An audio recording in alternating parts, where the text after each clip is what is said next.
ചില വിവരങ്ങൾ കൂടി വരുന്നുണ്ട്. Report of big political breaking. നിയമസഭാ തെരഞ്ഞെടുപ്പിൽ മഞ്ചേശ്വരത്ത് മത്സരിക്കാൻ കെ സുരേന്ദ്രൻ 2 തവണ നിസ്സാര വോട്ടുകൾക്ക് പരാജയപ്പെട്ട മണ്ഡലത്തിൽ ഇത്തവണ വിജയിക്കാനാകുമെന്നാണ് പ്രതീക്ഷ. നേതൃത്വം കെ സുരേന്ദ്രന്റെ മണ്ഡലത്തിൽ സജീവമാകാൻ നിർദ്ദേശം നൽകിയെന്നാണ് ലഭിക്കുന്ന സൂചന. മഞ്ചേശ്വരം അന്നും ഇന്നും എന്നും സ്വന്തം ഹൃദയത്തിലെന്ന സുരേന്ദ്രന്റെ ഫേസ്ബുക്ക് പോസ്റ്റിലെ വാചകവും മത്സരിക്കുമെന്ന സൂചന നൽകുന്നു. ടി വി പ്രസാദും ഹരിമോഹനും ചേരുന്നുണ്ട് കൂടുതൽ വിവരങ്ങളുമായി. ആദ്യം ടി വി പ്രസാദിലേക്ക്. ടി വി പ്രസാദ്, നിസാര വോട്ടിനാണ് 100-ൽ താഴെ വോട്ടുകൾക്കാണ് 2016 തോറ്റത്. 2021 തോറ്റത് 745 വോട്ടുകൾക്കാണ്. അപ്പോൾ വളരെ ചുരുങ്ങിയ വോട്ടുകൾക്ക് മഞ്ചേശ്വരത്ത് പരാജയപ്പെട്ട കെ സുരേന്ദ്രൻ ഇക്കുറി വീണ്ടും മഞ്ചേശ്വരത്തേക്ക് തന്നെ എന്നുള്ള വിവരമാണ് ഇപ്പോൾ പുറത്തു വരുന്നത്. ഇത് BJPയുമായി ബന്ധപ്പെട്ട കേന്ദ്രങ്ങൾ ഏറെക്കുറെ സ്ഥിരീകരിക്കുന്നുണ്ട്. കെ സുരേന്ദ്രന്റെ ഫേസ്ബുക്ക് പോസ്റ്റിൽ നിന്നും നമുക്ക് ലഭിക്കുന്ന സൂചന ഏതാണ്? മഞ്ചേശ്വരത്തു നിന്ന് തന്നെയായിരിക്കുമോ കെ സുരേന്ദ്രൻ ഇക്കുറി ജനവിധി തേടുക? T V Prasad. അരുൺ, അത് തന്നെയാണ്. കെ സുരേന്ദ്രൻ മഞ്ചേശ്വരത്ത് മത്സരിക്കുന്നു എന്ന തീരുമാനത്തിലേക്ക് BJP എത്തുന്നു എന്നതാണ്. കഴിഞ്ഞ ദിവസം ഇത് സംബന്ധിച്ചുള്ള നിർദ്ദേശം പാർട്ടി കേന്ദ്ര നേതൃത്വം സുരേന്ദ്രന് നൽകിയതായിട്ടുള്ള വിവരവുമുണ്ട്. മണ്ഡലത്തിൽ ആകണം എന്ന വിവരം നൽകിയതായുള്ള വിവരമുണ്ട്. നേരത്തെ കെ സുരേന്ദ്രൻ മത്സരിക്കുന്നില്ല എന്നൊരു വാർത്തകൾ ഉണ്ടായിരുന്നു. മാത്രമല്ല വട്ടിയൂർക്കാവ് ആണെങ്കിൽ പരിഗണിക്കാം എന്നൊരു വാർത്തകൾ ഉണ്ടായിരുന്നു. പക്ഷേ കെ സുരേന്ദ്രൻ ഒന്നുകൂടി മഞ്ചേശ്വരത്ത് മത്സരിച്ചാൽ ആ മണ്ഡലം കിട്ടാൻ സാധ്യതയുണ്ട് എന്ന നിഗമനത്തിലാണ് പാർട്ടി അങ്ങനെ ഒരു ചുമതല ഏൽപ്പിക്കുന്നത്. അരുണ് പറഞ്ഞതുപോലെ 2016 നിയമസഭാ തെരഞ്ഞെടുപ്പിൽ എല്ലാവരെയും ഞെട്ടിച്ചുകൊണ്ട് വെറും 89 വോട്ടിന്, നമ്മൾ കപ്പിലും ചുണ്ടിലും ഇടയിൽ എന്നൊക്കെ പറയും പോലെ 89 വോട്ടിന് മാത്രമാണ് അന്ന് കെ സുരേന്ദ്രൻ പരാജയപ്പെട്ടത്. പിന്നീട് കള്ളവോട്ട് ആരോപണം ഉൾപ്പെടെയുള്ള ഒരുപാട് കോടതി നടപടികളും എല്ലാം ഉണ്ടായിരുന്നു. നമ്മളെല്ലാം അത് കണ്ടതുമാണ്.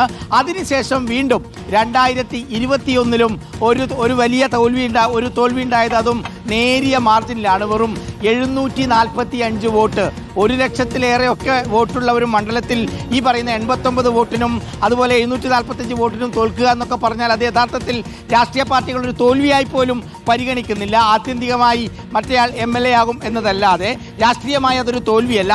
പക്ഷേ BJP കാണുന്നത് കെ സുരേന്ദ്രനെ ഇറക്കി മണ്ഡലത്തിൽ ആകെ ഇളക്കി മറിച്ചാൽ അവർക്ക് മഞ്ചേശ്വരം മണ്ഡലം പിടിക്കാൻ കഴിയുമെന്നുള്ളതാണ്.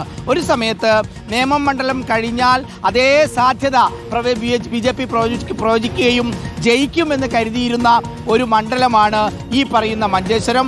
അതുകൊണ്ട് തന്നെ 2016 2021 നഷ്ടപ്പെട്ടത് അതേ സുരേന്ദ്രനിലൂടെ തന്നെ 2026 പിടിക്കാനുള്ള നീക്കമാണ് പാർട്ടിയുടെ കേന്ദ്ര നേതൃത്വം നടക്കുന്നത്. അതിനുള്ള പച്ചക്കൊടി അവിടെ നിന്ന് വന്നു കഴിഞ്ഞു. അതിൻ്റെ സൂചനയാണ് അരുണ് നേരത്തെ പറഞ്ഞ എന്നും നെഞ്ചിലാണ് എന്ന് പറയുന്ന ആ ഫേസ്ബുക്ക് പോസ്റ്റിലെ വരികൾ. ഉറപ്പായും ഏതാണ്ട് ഒരു സ്ഥിരീകരണത്തിലേക്ക് വരുന്നു. അങ്ങനെ മഞ്ചേശ്വരത്ത് കെ സുരേന്ദ്രൻ വരുന്നു.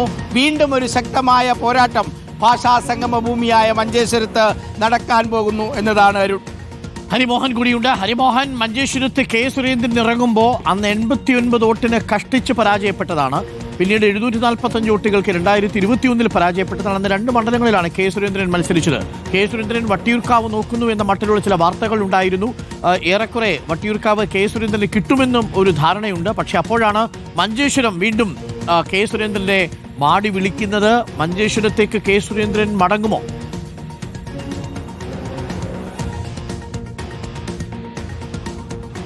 അരുൺ, ഈ മഞ്ചേശ്വരത്തിന് പച്ചക്കൊടി വീശിയിരിക്കുന്ന കേന്ദ്ര നേതൃത്വമാണെന്നുള്ളതാണ് അതിനകത്ത് ഏറ്റവും ശ്രദ്ധേയമായിട്ടുള്ള കാര്യം. ഇതുവരെ ഈ നിയമസഭാ തെരഞ്ഞെടുപ്പിൻ്റെ സ്ഥാനാർത്ഥി നിർണ്ണയവുമായി ബന്ധപ്പെട്ടുകൊണ്ട് കേന്ദ്ര നേതൃത്വം ആരുടെയും പേര് മുന്നോട്ട് വെച്ചിട്ടില്ല. ആകെ ഉണ്ടായിരുന്നത് സംസ്ഥാന നേതൃത്വം മുന്നോട്ട് വയ്ക്കുന്ന പേരുകൾ അംഗീകരിക്കുക എന്നുള്ളത് മാത്രമായിരുന്നു.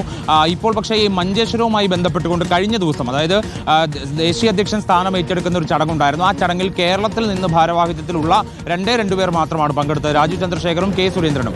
അങ്ങനെ ഡൽഹിയിൽ വെച്ച് അതിനുശേഷം ഈ BJP ദേശീയ അധ്യക്ഷ സ്ഥാനം ഏറ്റെടുത്ത ശേഷം നടന്ന ഒരു ഭാരവാഹി യോഗം ഉണ്ടായിരുന്നു. അതിലും 2 പേർ പങ്കെടുത്തു. അതിൽ അമിത്ഷായെ ഇവർ ഈ നിയമസഭാ തെരഞ്ഞെടുപ്പുമായി ബന്ധപ്പെട്ടുകൊണ്ട് നേരിട്ട് കാണുകയും ഉണ്ടായി. അവിടെ വെച്ചാണ് ഇതുമായി ബന്ധപ്പെട്ട ചില ചർച്ചകൾ നടക്കുകയും അതിലൊരു പച്ചക്കൊടി വീശുന്ന തരത്തിലേക്കൊരു തീരുമാനത്തിലേക്ക് കേന്ദ്ര നേതൃത്വം എത്തുകയും ചെയ്തത്.